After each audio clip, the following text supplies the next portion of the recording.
Good evening. This is All India Radio, Kohima. I'm Jonas Yantan with Evening News. The headlines.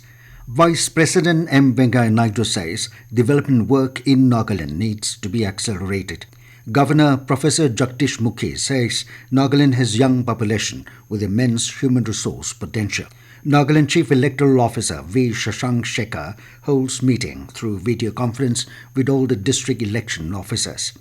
And election observers arrive in Tuensang for the by-elections to Shamator-Chessore Assembly Constituency. As the nationwide free COVID-19 vaccination campaign at government facilities for those above 18 years is going on, we advise our young listeners to get vaccinated and also help others get vaccinated. We also advise our listeners not to lower their guard as COVID-19 remains a threat to our health. Please stay at home unless it is essential to go out and continue to follow these 3 simple steps. Wear a face mask, maintain 6 feet for social distancing, focus on hand and face hygiene.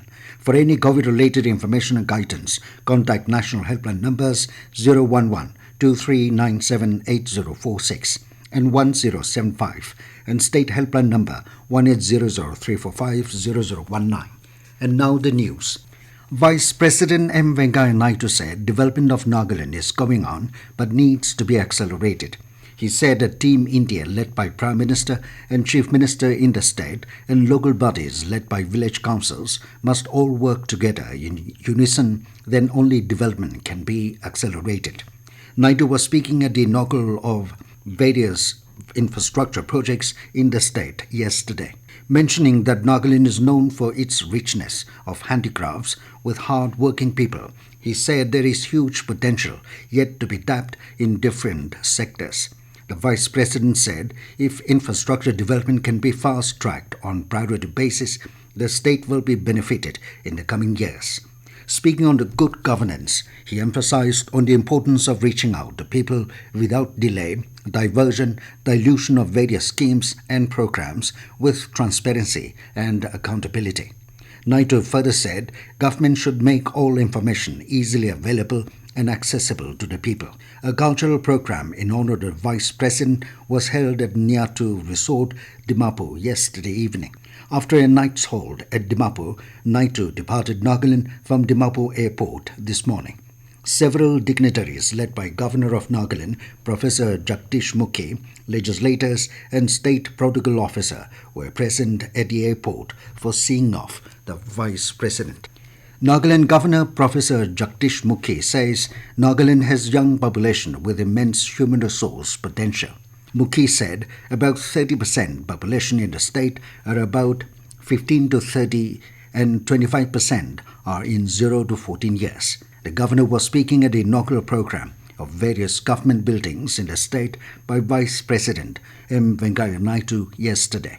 He said to compete with other states, quality education is fundamental. The governor said Nagaland needs to invest in its people. Mukhi said investment in people makes all developmental activities possible, from health advances, agriculture innovations to efficient public administration and private sector growth. Nagaland Chief Electoral Officer Shashank Shekhar today held a meeting through video conference with all the district election officers. The meeting discussed issues and reviewed progress of pre-revision activities in connection with special summary revision of photo electoral rolls with respect to 1st January 2022 as the qualifying date. The CEO appreciated the efforts of the district election officers while discharging their official duties.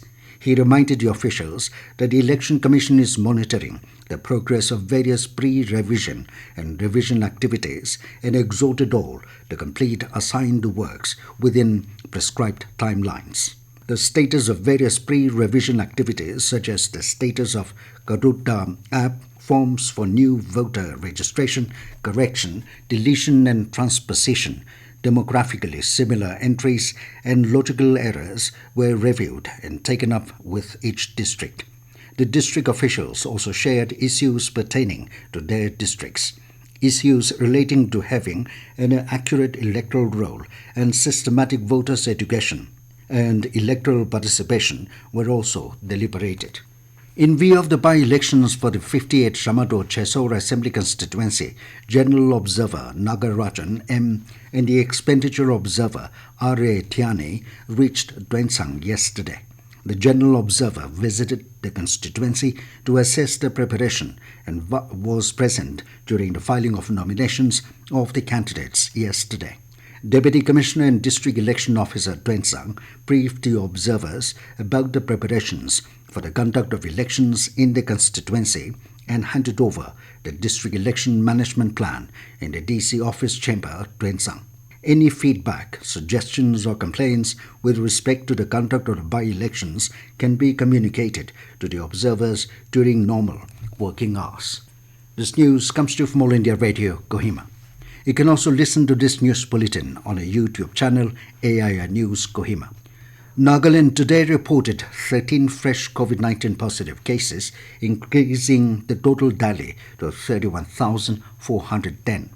Dimapur reported 7 fresh cases, Kohima 3, Mokokchung 2 and Pek 1. The state reported 34 recoveries, improving the tally to 29,445.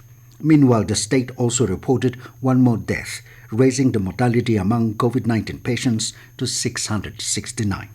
Nagaland Agriculture Production Commissioner and Mission Director Y. Kiketo Sema, with a team of officers of the Focus Nagaland project, today held a joint meeting with the officials of FAO India, led by the country representative Tomil Sichiri, at Nagaland House, Dr. Abdul Kalam Road, New Delhi.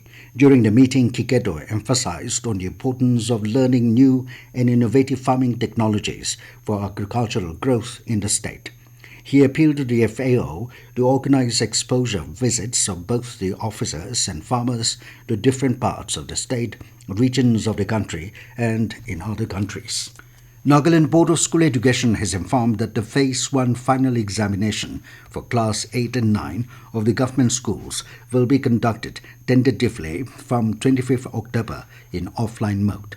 An order from the board stated that all private schools will also follow the new assessment pattern and conduct the Class 8 examination with the same routine.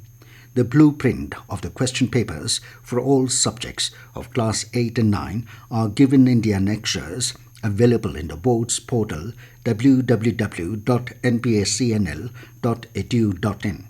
All heads of registered institutions of the board are informed to note the blueprint of different subjects for Phase 1 examination and instruct the teachers to follow the blueprint. Mokokchung Divisional Forest Officer Dr. Senti Tula today flagged off a motor awareness campaign from Imlong Place Police Point, Mokokchung Town. The campaign will involve meeting with village councils, JFMCs and BMCs in all forest range and beats, public announcement on arrival of Amur falcon and importance of wildlife conservation. It will also include spreading awareness on the provisions under Wildlife Protection Act 1972 relating to prohibition of hunting and penalties, conservation of migratory species of wild animals, and distribution of pamphlets. The campaign is being organized by Mokokchung Forest Division in celebrating Wildlife Week 2021. The Nobel Peace Prize was awarded today to journalists Maria Ressa of Philippines and Dmitry Muradov of Russia for their fight for freedom of expression in their countries. The pair were honored for their efforts to safeguard freedom of expression, said the chairwoman of the Norwegian Nobel Committee, Berit Reiss-Andersen. She said they are representatives of all fearless journalists who stand up for truth in a world in which democracy and freedom of the press face increasingly adverse conditions. 58-year-old Ressa and 59-year-old Rappler have also documented how social media is being used to spread fake news, harass opponents, and manipulate public discourse. And now 20 News, here are main points again. Vice President M Venkaiah Naidu says development work in Nagaland needs to be accelerated. Governor Professor Jagdish Mukhi says Nagaland has young population with immense human resource potential. Nagaland Chief Electoral Officer V. Shashank Shekhar holds meeting through video conference with all the district election officers. and election observers arrive in Tuensang for by-elections to Shamator-Chessore Assembly Constituency. That is all we have in this evening news bulletin. Good night.